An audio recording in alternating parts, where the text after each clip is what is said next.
আসসালামু আলাইকুম, welcome to প্রথম থেকে দশম শ্রেণীর সকল পড়ালেখা এখানে উইথ আমার। আজকের লেসনে আমরা শিখব পাস্ট সিম্পল টেন্স এবং পাস্ট পারফেক্ট টেন্সের মধ্যে পার্থক্য। এই ভিডিও দেখে আপনি সহজে বুঝতে পারবেন কখন কোন টেন্স ব্যবহার করতে হবে।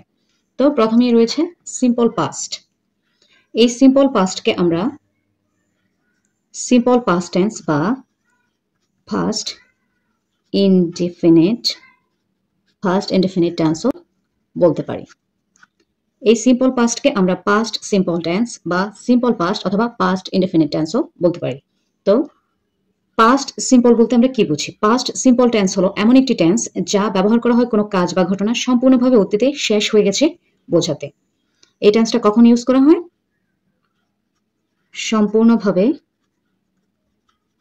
সম্পূর্ণভাবে অতীতে কোনো কাজ বা ঘটনা শেষ হয়ে গেছে বোঝাতে। খেয়াল করুন, পাস্ট সিম্পল টেন্স হলো এমন একটি টেন্স যা ব্যবহার করা হয় কোনো কাজ বা ঘটনা সম্পূর্ণভাবে অতীতে শেষ হয়ে গেছে এরকম বোঝাতে আমরা সিম্পল পাস্ট বা পাস্ট সিম্পল টেন্সটা ইউজ করে থাকি। এর স্ট্রাকচার হচ্ছে সাবজেক্ট প্লাস V2 অর্থাৎ ভার্বের পাস্ট ফর্ম, এটাকে বলা হয় ভার্বের দ্বিতীয় রূপ, যেটা V2 plus object plus extension যদি থাকে। তো এক্ষেত্রে আমি কিছু এক্সাম্পল দিচ্ছি, তাহলে সিম্পল পাস্ট টেন্স বা পাস্ট সিম্পল টেন্স অথবা পাস্ট ইনডিফিনিট টেন্সটা আরেকটু ক্লিয়ার হবে। আমি যদি বলি আমি গতকাল স্কুলে গিয়েছিলাম, এর পাস্ট সিম্পল টেন্সের ট্রান্সফরমেশন হবে I went to school yesterday, অর্থাৎ আমি গতকাল স্কুলে গিয়েছিলাম। খেয়াল করুন, এটা হচ্ছে V2 ফর্ম, এটা হচ্ছে yesterday অর্থাৎ গতকাল নির্দেশক, অর্থাৎ এর মাধ্যমে এটা পাস্ট টেন্স সেটা বোঝা যাচ্ছে। Subject plus V2 plus object extension গতকাল নির্দেশক। এটা হচ্ছে একটি সিম্পল পাস্ট টেন্সের এক্সাম্পল, অর্থাৎ আমি গতকাল স্কুলে গিয়েছিলাম, এর ইংরেজি হচ্ছে I went to school yesterday। সে রাতে বই পড়েছিল, he read a book at night।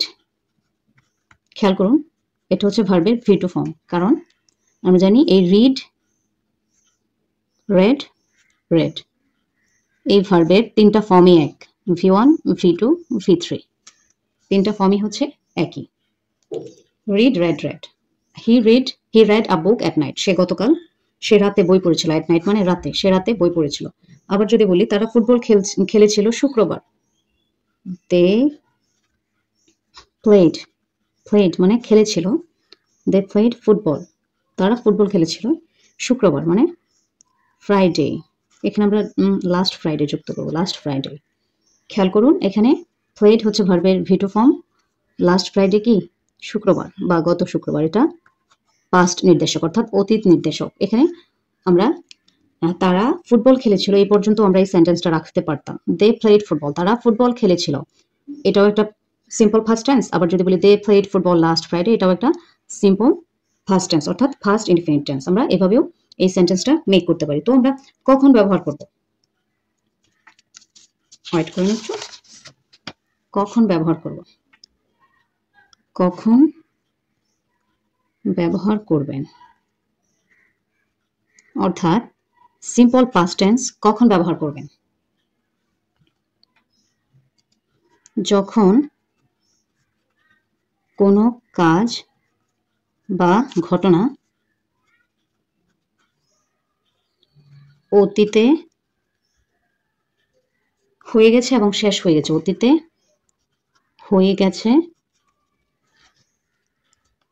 এবং শেষ, কোনো একটি কাজ বা ঘটনা অতীতে হয়ে গেছে বা শেষ এরকম বোঝাতে আমরা ফার্স্ট ইনডিফিনিট টেন্স বা ফার্স্ট সিম্পল টেন্স বা সিম্পল ফার্স্ট টেন্স ইউজ করব। এছাড়াও যদি স্পষ্ট সময় বা দিন উল্লেখ থাকে, এছাড়াও যদি কোনো একটা সেন্টেন্সে স্পষ্ট সময় বা দিন উল্লেখ থাকে সেটাকে আমরা পাস্ট ইনডিফিনিট টেন্স বলবো, অথবা স্পষ্ট সময় বা দিন উল্লেখ করে যদি আমরা কোনো কথা বলতে চাই বা কোনো সেন্টেন্স মেক করতে চাই তখন আমরা ফার্স্ট সিম্পল টেন্স ইউজ করবো, অর্থাৎ subject plus V2 plus object plus extension use করে আমরা সেন্টেন্সটা মেক করব। এবার আমরা কথা বলবো ফার্স্ট পারফেক্ট টেন্স নিয়ে। ফার্স্ট পারফেক্ট টেন্স ব্যবহৃত হয় যখন দুইটি অতীত কাজের মধ্যে এক কাজ আগে শেষ হয়েছে সেটা বোঝায়। আমি আবারও বলছি, দুইটি কাজে কিন্তু অতীতে সংঘটিত হয়েছে কিন্তু একটি কাজ আগে সংঘটিত হয়েছে বোঝাতে আমরা ফার্স্ট পারফেক্ট টেন্সটা ইউজ করি, অর্থাৎ দুইটি অতীতের দুইটি কাজের মধ্যে যেটি আগে সংঘটিত হবে সেই কাজটি হবে পাস্ট পারফেক্ট, এবং পরে যেই কাজটি সংগঠিত হবে সেটি হবে ফার্স্ট সিম্পল। ওকে, তো ফার্স্ট পারফেক্ট টেন্সের ক্ষেত্রে স্ট্রাকচারটা কি হবে? Subject plus had plus V3 plus object, যদি থাকে object then extension.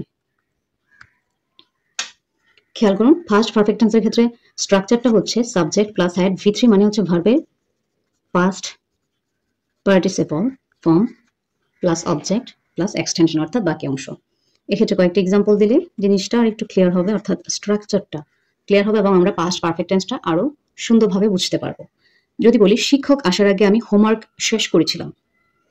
I had finished my homework, অর্থাৎ বাড়ির কাজ, before the teacher came। খেয়াল করুন, I had finished my homework, আমি আমার বাড়ির কাজ বা হোমওয়ার্ক শেষ করেছিলাম, বিফোর পূর্বে দ্য টিচার কেম, অর্থাৎ শিক্ষক আসার আগে আমি আমার হোমওয়ার্ক করেছিলাম। তো এখানে কিন্তু দুইটি কাজে অতীতে সংঘটিত হয়েছে, কিন্তু দ্য টিচার কেম, শিক্ষক এসেছে কি আমি আমার হোমওয়ার্ক শেষ করার পরে। দুইটি যদিও অতীত, কিন্তু একটি হচ্ছে কম অতীত এবং আরেকটা হচ্ছে বেশি অতীত। সো যেটি কম অতীত অর্থাৎ দ্য টিচার কেম, অর্থাৎ শিক্ষক আসার আগে যেহেতু আমি আমার হোমওয়ার্ক শেষ করেছিলাম, তাহলে আমার হোমওয়ার্কের কাজটা হচ্ছে পাস্ট পারফেক্ট এবং শিক্ষক আসার কাজটা হচ্ছে সিম্পল পাস্ট, অর্থাৎ ফার্স্ট ইনডিফিনিট।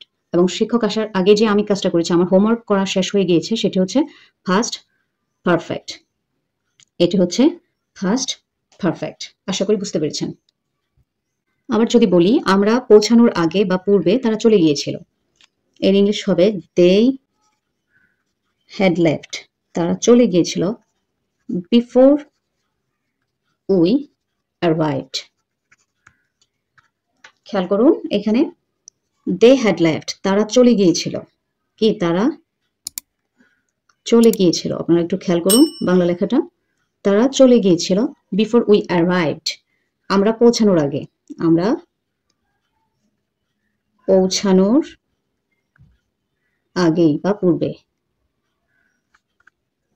উই অ্যারাইভড আমরা পৌঁছানোর আগে, দে হ্যাড লেফট তারা চলে গিয়েছিল। তার মানে কি দুইটি কাজে অতীতের, যেহেতু এখানে হ্যাড লেফট রয়েছে আর এখানে অ্যারাইভড রয়েছে, সো দুইটি কাজে আমরা বুঝতে পারছি কি পাস্ট পারফেক্ট, যেহেতু দুইটি কাজে অতীতের, কিন্তু আমরা পৌঁছেছি কিন্তু পরে, আমাদের পৌঁছানোর কাজটি কি পরে সংঘটিত হয়েছে,